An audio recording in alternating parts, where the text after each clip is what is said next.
L'immigration massive accroît nos difficultés. Plus d'immigration, c'est plus de chômage, plus d'insécurité. À quelques jours du premier tour, suivant finalement les conseils de son père, Marine Le Pen insiste moins sur sa volonté de sortir la France de l'euro. Elle revient à un discours plus traditionnel sur l'immigration et la sécurité. Il était peut-être imprudent de promouvoir la sortie de l'euro et ça a été interprété de façon négative, en particulier par les milieux patronaux qui mènent contre Marine une guerre inexpiable, n'est-ce pas?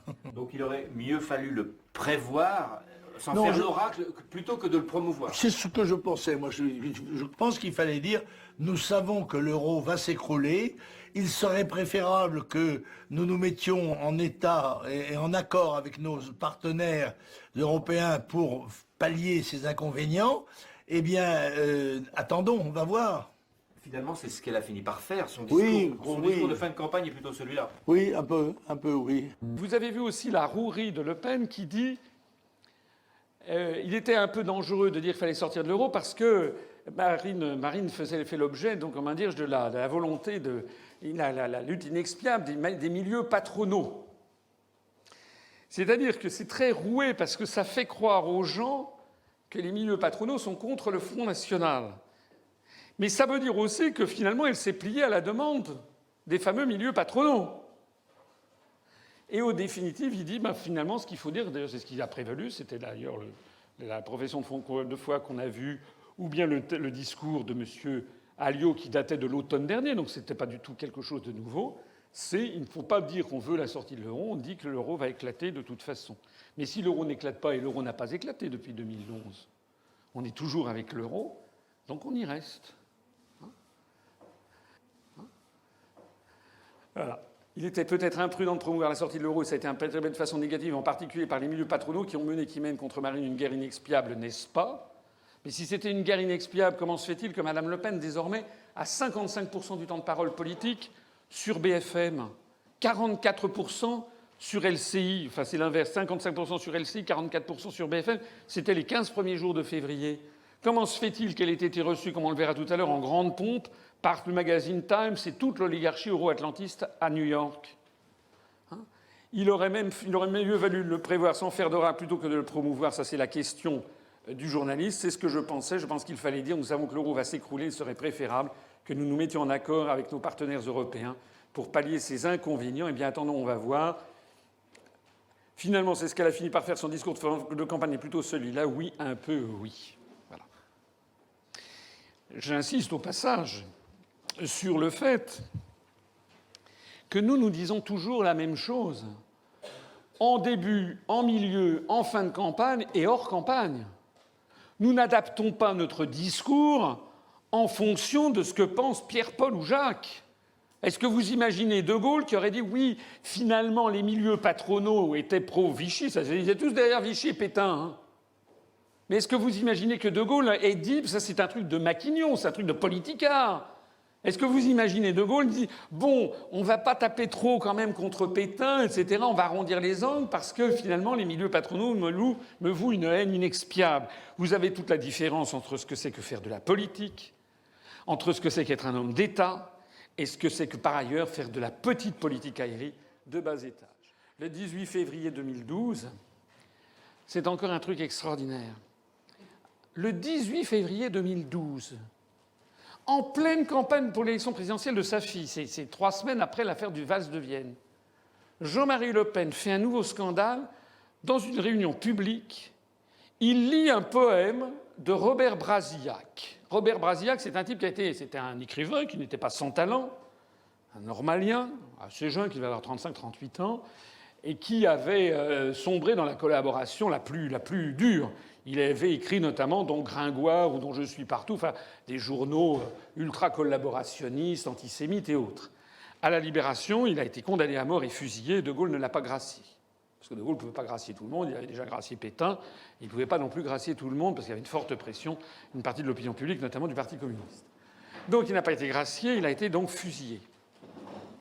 Robert Brasillac, c'est quand même pas quelqu'un d'extrêmement connu.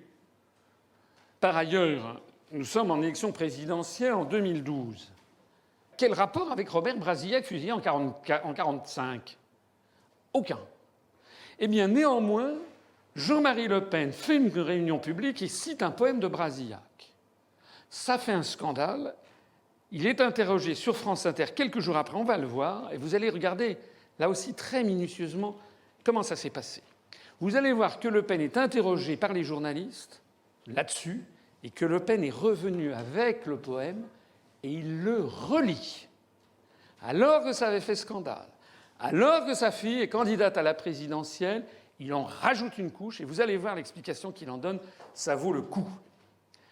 Vous avez lu à la tribune, on a beaucoup parlé cette semaine, un poème de Robert Brasillac. Alors faut-il le rappeler pour nos auditeurs, écrivain collaborationniste qui a été exécuté, fusillé. Non. Précisait qu'il dirigeait la rédaction de l'hebdomadaire Je suis partout, qui était quand même réputé pour son antisémitisme durant la période. Un poème sur l'honneur, un poème de Brasillac. Au berceau de l'enfant honneur, on a vu deux fées apporter deux présents pour l'enfant honneur. Le courage avec la gaieté. À quoi dit-on à la première? C'est un présent comme le vôtre. Presque à rien, répond la première, à donner du courage aux autres.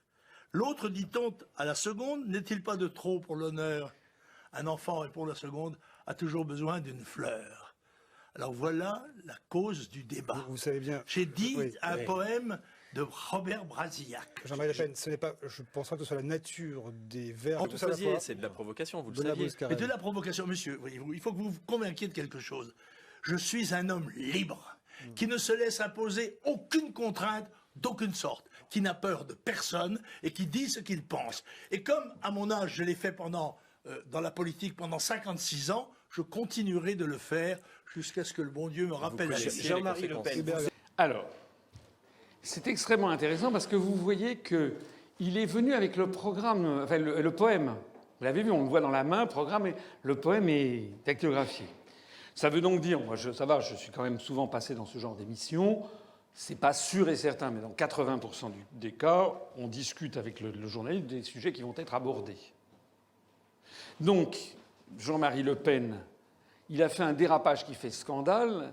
Le journaliste lui ressort le truc et Jean-Marie Le Pen, au lieu de dire écoutez, c'est un non-sujet, à supposer, il en rajoute une louche.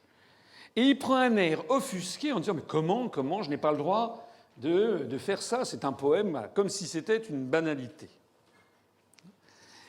Alors, l'objet, et il dit je suis un homme libre. Pourquoi fait-il ça? Il fait ça pour remettre sur le tapis l'idée que être contre la sortie, être contre l'Union européenne, critiquer l'Union européenne, etc., c'est équivalent à être proche d'un poète qui a été fusillé par complicité avec le Troisième Reich. Mais surtout, vous voyez ici Jean-Marie Le Pen démasqué. Le double jeu démasqué de Jean-Marie Le Pen pour la campagne présidentielle de 2012. Rappelez-vous le passage que je vous ai montré tout à l'heure, c'était d'ailleurs à peu près à la même époque. C'est un mois après. Un mois après, Jean-Marie Le Pen dit « Il était peut-être imprudent de promouvoir la sortie de l'euro, et ça a été interprété de façon négative, en particulier par les milieux patronaux qui mènent contre Marine Guernier. Je pense qu'il fallait dire « Nous savons que l'euro va s'écrouler, il serait préférable que nous nous mettions en accord avec nos partenaires européens pour pallier ces inconvénients. Eh bien, attendons, on va voir. » Là, nous avons affaire au type très, très, très roué, prudent, etc. Il ne faut pas dire qu'on sort de l'euro, voilà. En fait, on ne dit pas qu'on sort de l'euro. Et vous avez le Jean-Marie Le Pen, donc là, il ne propose pas de sortir de l'euro par prudence vis-à-vis des milieux patronaux. Et là, vous avez le même Jean-Marie Le Pen qui lit un poème d'un écrivain collabo antisémite parce qu'il n'a peur de personne et qu'il dit ce qu'il pense. Je suis un homme libre qui ne se laisse imposer aucune contrainte d'aucune sorte, qui n'a peur de personne et qui dit ce qu'il pense. Merde alors! Voilà quelqu'un qui n'a pas peur de lire un poème de Robert Brasillac, qui a été fusillé à la Libération parce qu'il écrivait dans des torchons antisémites au collabo, mais qui a peur des milieux patronaux, il ne faut pas leur faire de peine sur la sortie de l'euro. Commencez à comprendre le truc. Il n'est pas un homme libre, puisque si c'était un homme libre, il dirait qu'il faut sortir de l'euro, il se ferait un bras d'honneur aux milieux patronaux. On voit donc bien ici le double jeu de M. Le Pen démasqué.